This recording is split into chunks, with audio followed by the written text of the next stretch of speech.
Welcome to Service Before Self, a podcast that tackles the evolving needs of veterans and their families.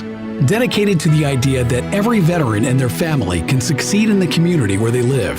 This podcast will introduce you to people and programs that are having an impact today. They will share their successes and lessons learned in creating successful programs that ensure veterans and their families reach their full potential. Hi, thanks for joining us again. I'm really excited about today's episode. We're going to talk about a program that provides opportunities for a career and not just a job. And I'll talk more about the difference between the two of that here in just a few minutes. But before we get started, I would like to encourage, if you have not listened to it, I'd like to encourage everyone to go back and listen to our first program. In that program, we also highlighted a program that provides a pathway to a career instead of just a job. That episode centered around a program that's run by the Utility Workers Union of America. It's a program based in Chicago. And in that program, it provides transitioning service members and veterans with opportunities in the utility industry in Chicago. And it provides that additional training that's necessary that really makes veterans, that when you combine it with their military experience, really makes them great employees and really makes them stand out. So keeping with that theme, in today's episode, I want to introduce you to another program that also does a very similar thing. It provides a pathway to a career and not just a job. Now, what's the difference between the two? For me, a career is something that's going to not only provide you wages or a salary, but really competitive wages or salaries that allow you to build a future for you and your family. It's also a career is going to provide you access to affordable health care for you and your family and benefits that allow you to invest in your future.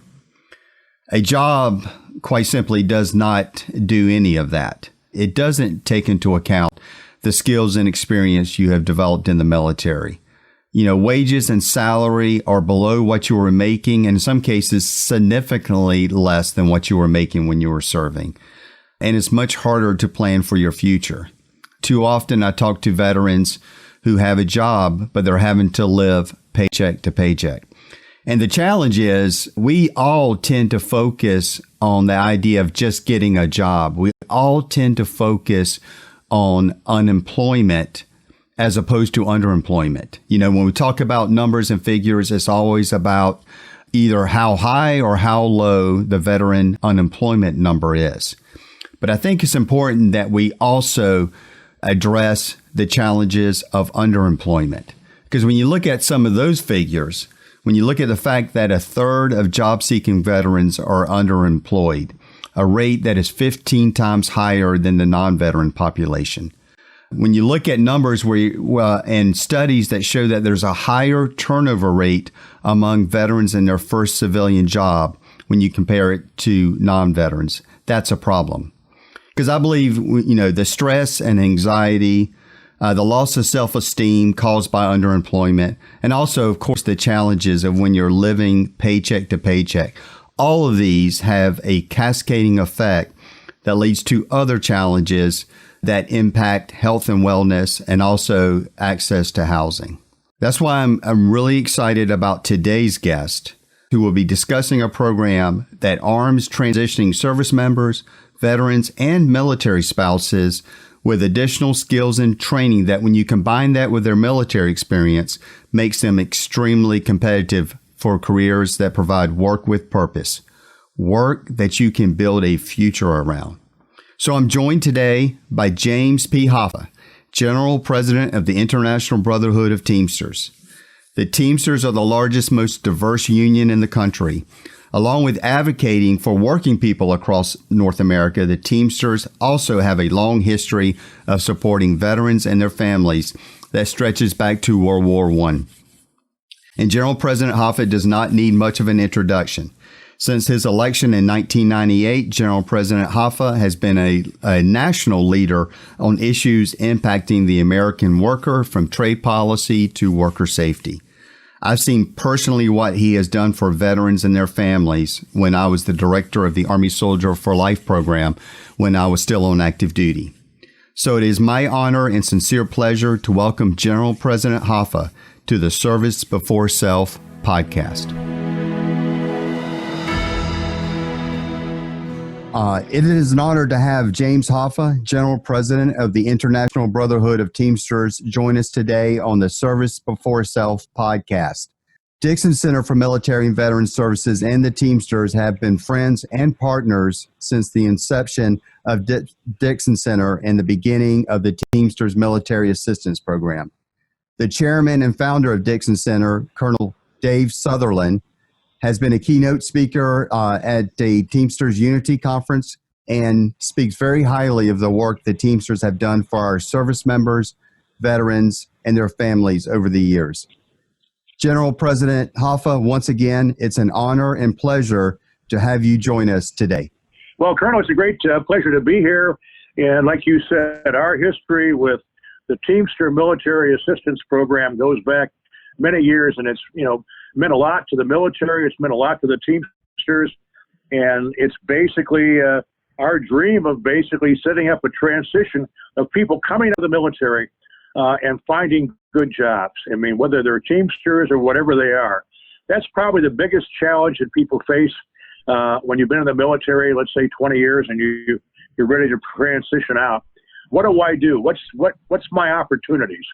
And the Teamsters are trying to working with the military to come up with a good transition program to provide good jobs where they can have their families supported with good wages, health care, vacations, pensions, and things that you normally can't get anywhere else.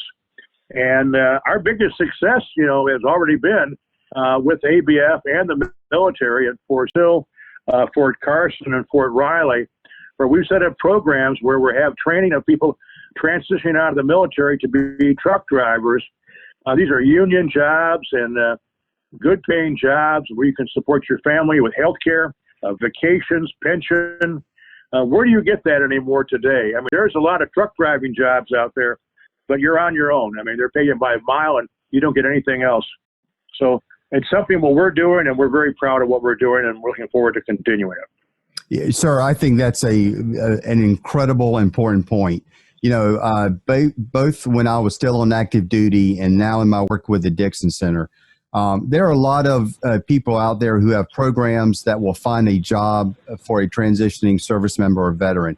But I think you really hit an important point that it's more than about a job. It's about a career, and it's a career where a veteran and their family can truly invest in the future. And that's one of the reasons we're such big fans of the TMAP program, because it's more than just a job.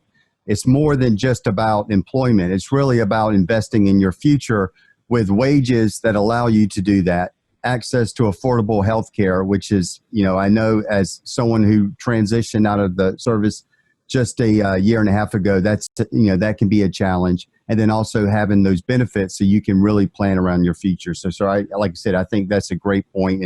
And TMAP is truly one of the programs out there that's leading the country in providing that to our veterans and their families. A lot of people think the Teamsters are just truck drivers, and a lot of our people do drive trucks, whether they're driving down the highway or they're delivering. But we are really throughout this the problem we have now with the pandemic. It's amazing how successful the Teamsters have been. We have 1.4 million members, and people talk about layoffs. We have more than 1 million people working every day, and that's from UPS to truck driving to out there delivering food, delivering medical care, public employees. I always say A to Z, airline pilots to zookeepers. We have everything in the Teamsters. And when we talk about transitioning, we're talking about people coming out of the military that already have some skills, that are either a truck driver or did something in the military, and to try and use the skills that the military has invested in them and giving them to top training and try and transition that somehow into the next job. Like we make the Sikorsky helicopters, we make the Black Hawk helicopter. A lot of military people have been going to work there. Almost everybody there has some military background. So isn't that an opportunity? And there's always an opportunity and a need for people that are mechanics, whether they're jet mechanics, helicopter mechanics, United Airlines, another company we have. We have 12,000 mechanics there. Most of the people are military. Where else would you get this kind of training to go to work for United Airlines?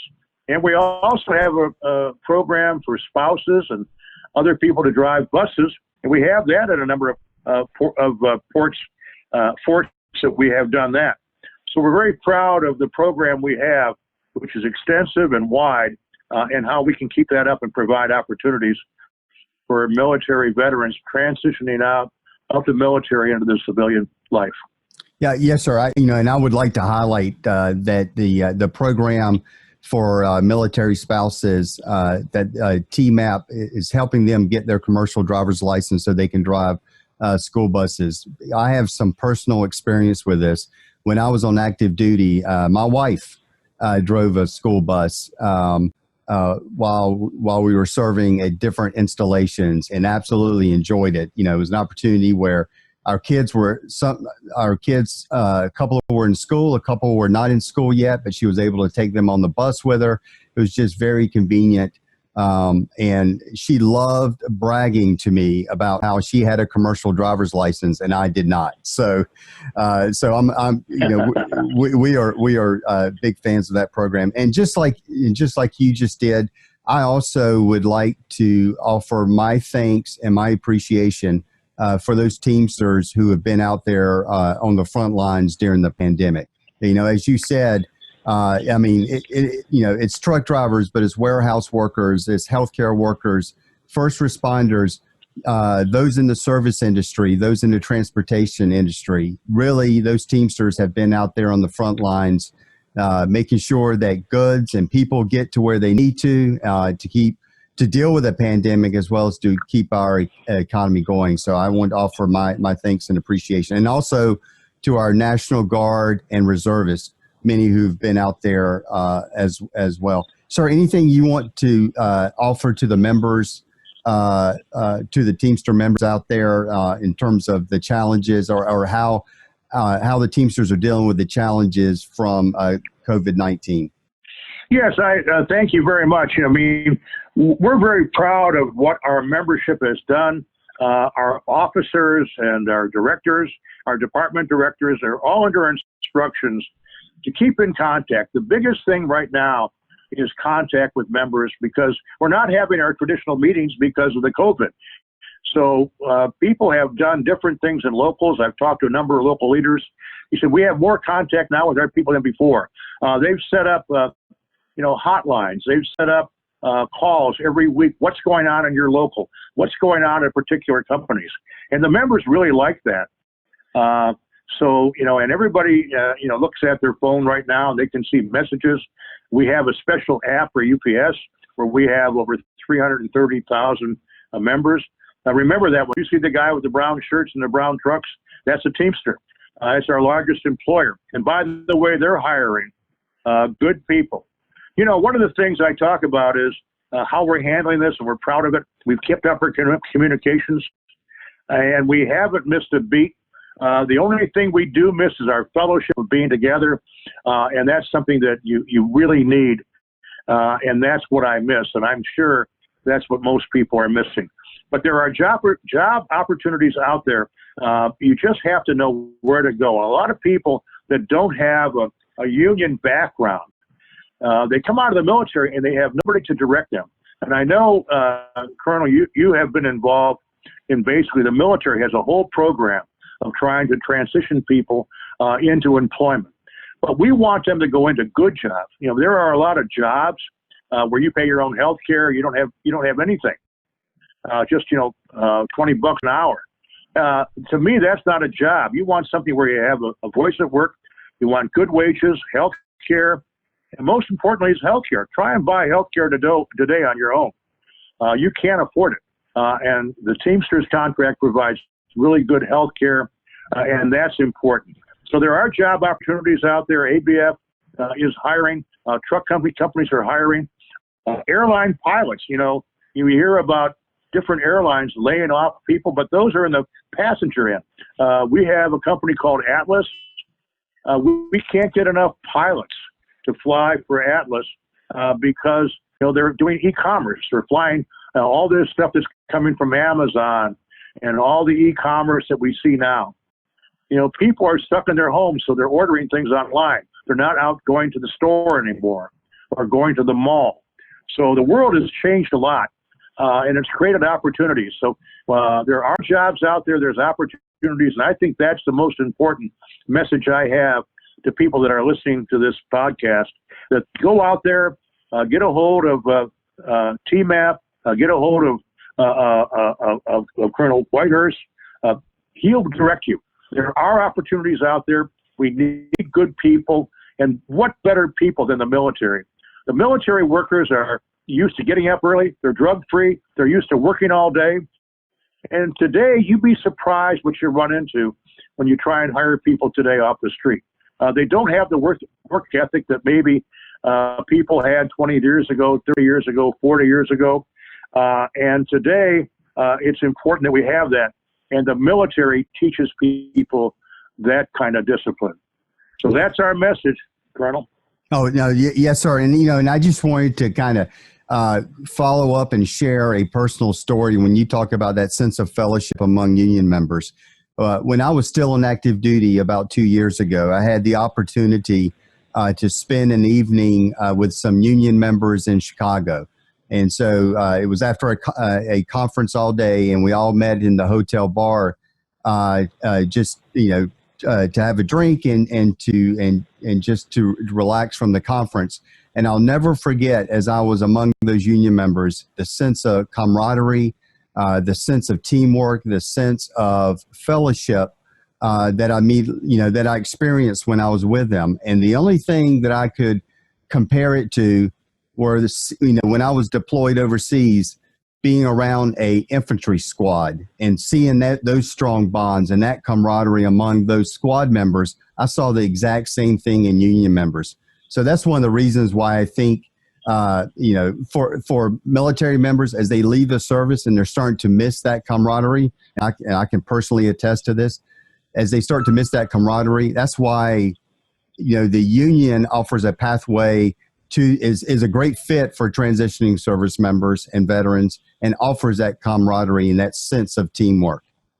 Well, that's certainly well said, and it is, and that's something we enjoy because we are a family, and the opportunities are there, and we're trying to help. These are difficult times for everybody, but there are opportunities, and reach out to TMAP, reach out to Colonel Whitehurst, and we will find a way to help you have a great future. It's out there. It's available. Well, sir, well, thank you for that. And this particular episode is going to post on Labor Day. So I thank you for sharing your thoughts on how the Teamsters support veterans and their families, especially on the day that we recognize what the American worker has meant to our country and our society. So as we come to the end, I just want to offer you any parting thoughts. Yes, about Labor Day. Labor Day is a special day set aside for workers, for laborers, and it's a day where we're recognized. It's a day off. It's a vacation day. But it's not really a vacation day. It's like our Teamsters Thanksgiving. It's a time to reflect and say, the union is everything to me. I have a good life because I belong to the union. I have a good life because I got a contract that protects my rights. I have a contract. My kids have health care. My wife has health care. I can enjoy a vacation with my family. It's a paid vacation. And when it's all over, I'm going to get a pension. That's important too. And most jobs today offer you money, but very, very little else. They want you to be your own employer, and try that sometime. And that doesn't work. So I'm telling you, there are opportunities out there, and it's just a great opportunity to talk to you today. The Dixon Center is doing a great job, and Colonel Whitehurst, you're doing a great job. And let's all work together to make sure we have a better tomorrow. And thank you so much. And sir, let me take this opportunity to thank you for your leadership and your commitment, not only what you've done over your career, but what you've done over your lifetime in service to our veterans, the working people of America, and to our country. So, sir, thank you very much. Thank you very much. Well, this brings us to the end of another Service Before Self podcast. I want to thank all of you out there who have joined us today as we continue to engage in discussions about how to ensure that veterans and their families succeed in the communities where they live. And I also want to thank General President James Hoffa for joining us today, and also thank the Teamsters. General President Hoffa and the Teamsters have been very, very strong supporters of the veteran community, and I appreciate their continuing work that they're doing to support veterans and their families through programs like the Teamsters Military Assistance Program. Once again, I encourage all of you to either follow us or subscribe to us, to our podcast on whatever podcast platform that you're listening to. And also, please leave us a review. We're very interested in your feedback. We're interested in your thoughts on how we can improve this and making sure that we continue these discussions centered around the challenges and the needs of our veterans and their families. So once again, thank you for joining us, and this is Colonel Retired Sam Whitehurst signing off.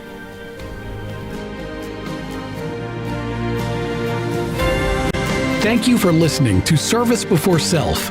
If you are an individual or organization that wants to learn more about how you can assist veterans in your company or community, please visit our website at DixonCenter.org and follow us on social media at Dixon Center Vets.